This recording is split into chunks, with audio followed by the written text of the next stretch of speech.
નમસ્કાર ખેડૂત મિત્રો, આજ રોજ 22/7/2024ના રોજ વાંકાનેર તાલુકાના મહિકા ગામ ઉપર વિધાતા 222ના પ્લોટ ઉપર આપણે હાજર છીએ.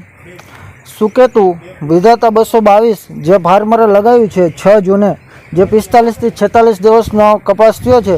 તો ખેડૂત પાસેથી આપણે જાણશું કે તેને શું શું સારવાર કરી છે. તો સુકેતુ કંપનીનો તમે વિધાતા 222 કપાસ વાવ્યો છે, કેટલા દિવસનો થયો હાલ? અમારે 45 થી 46 દિવસનો થયો 46 દિવસનો કપાસ થયો અને 3.5 થી 4 ફૂટની હાઈટ એવરેજ બધે થઈ ગઈ છે. અને કેટલા વખત આમાં તમે છંટકાવ કરેલો? આમાં એક ફેર છંટકાવ કરેલો, એ મોનો અને 80 ફેટનો જ કરેલો છે. મોનો અને 80 ફેટનો 46 દિવસની અંદર એક વખત છંટકાવ કરેલો છે. નીચે ખાતર પાયામાં ડીએપી આપેલું છે, બાકી કોઈ વસ્તુ નથી. પાયામાં એક વખત ડીએપી આપ્યું છે.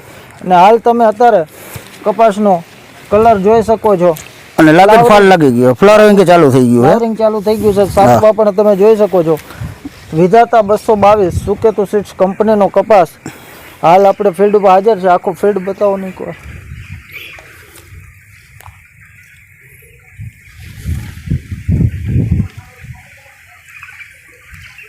બસ કાપી.